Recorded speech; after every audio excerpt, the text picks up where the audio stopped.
नमस्कार दोस्तों, मैं हूं शिवम और एक बार फिर से आपका स्वागत करता हूं एक नए और ऐतिहासिक वीडियो के साथ।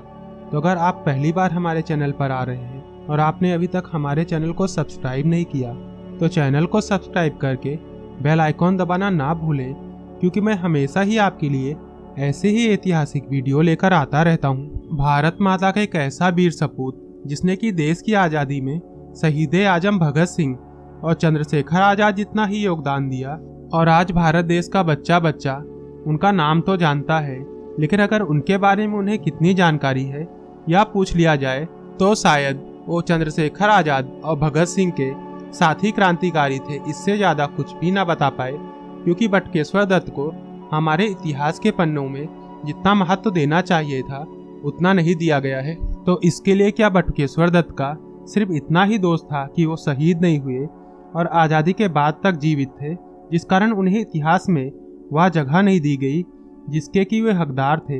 क्या हमें अपने इतिहासकारों से यह सवाल नहीं पूछना चाहिए कि एक क्रांतिकारी को अपनी देशभक्ति साबित करने के लिए क्या शहीद होना ही आखिरी तरीका है? बटुकेश्वर दत्त का जन्म 18 नवंबर 1910 में एक बंगाली कायस्थ परिवार में हुआ था और उनके गांव का नाम औरी था, जो कि बंगाल में है।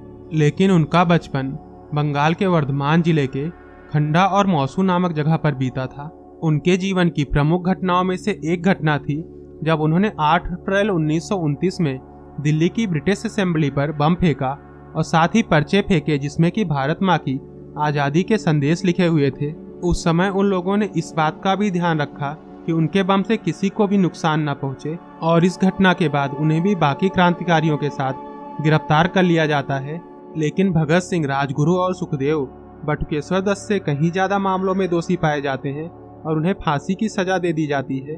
लेकिन बटुकेश्वर दत्त पर खाली असेंबली पर बम फेंकने का आरोप साबित हुआ, जिसके लिए उन्हें आजीवन कारागार की सजा सुनाई जाती है और उन्हें यह सजा भुगतने के लिए सेल्युलर जेल भेज दिया जाता है, जिसे कि हम काले पानी की सजा के नाम से जानते हैं। काला पानी की सजा काटते हुए उन्होंने काला पानी की सजा के दौरान अंग्रेजों का भारत पे होने वाले क्रूर अत्याचार के विरोध में 1933 और 1937 में भूख हड़ताल की, जिसकी की चर्चा पूरे भारत में जोरों शोरों से हुई, जिस कारण सेल्युलर जेल में विद्रोह न हो जाए, इस डर से अंग्रेज उन्हें सेल्युलर जेल से निकालकर केंद्रीय कारागार पटना में लाकर बंद कर दिया जाता है और 1938 आते आते वो रिहा कर दिए जाते हैं। लेकिन जेल से छूटने के कुछ समय बाद ही वह महात्मा गांधी द्वारा चलाए जा रहे असहयोग आंदोलन में कूद पड़ते हैं और उन्हें फिर से गिरफ्तार कर लिया जाता है, और उसी समय जेल की सजा काटने के दौरान उन्हें टीबी की बीमारी हो जाती है, जिस कारण 1945 में उन्हें जेल से रिहा कर दिया जाता है। 1947 में भारत की आज़ादी के बाद उन्होंने अपनी जीविका चलाने के लिए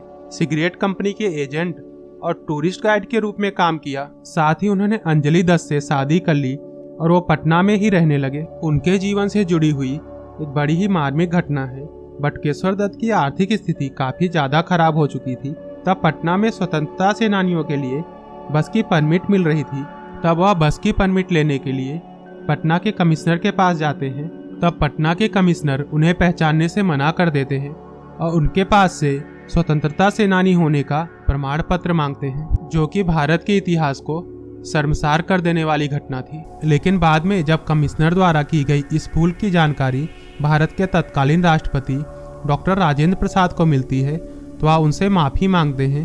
लेकिन क्या खाली माफ़ी मांग लेना ही इसके लिए काफ़ी था? और उन्हें भारत के लिए इतना कुछ करने के बदले में 50 के दशक में खाली 4 महीने के लिए विधान परिषद का सदस्य बना दिया जाता है। लेकिन इन बातों से भी उनके जीवन में कुछ खास बदलाव नहीं आता और लंबी बीमारी से लड़ते हुए और आर्थिक तंगी को झेलते हुए 20 जुलाई 1965 को दिल्ली के एम्स अस्पताल में उनकी मृत्यु हो जाती है। और उनकी मृत्यु के बाद उन्हें भगत सिंह, राजगुरु और सुखदेव का जहां अंतिम संस्कार किया गया था, वहीं पंजाब के फिरोजपुर गांव के हुसैनीवाला बाग में उनका भी अंतिम संस्कार किया जाता है।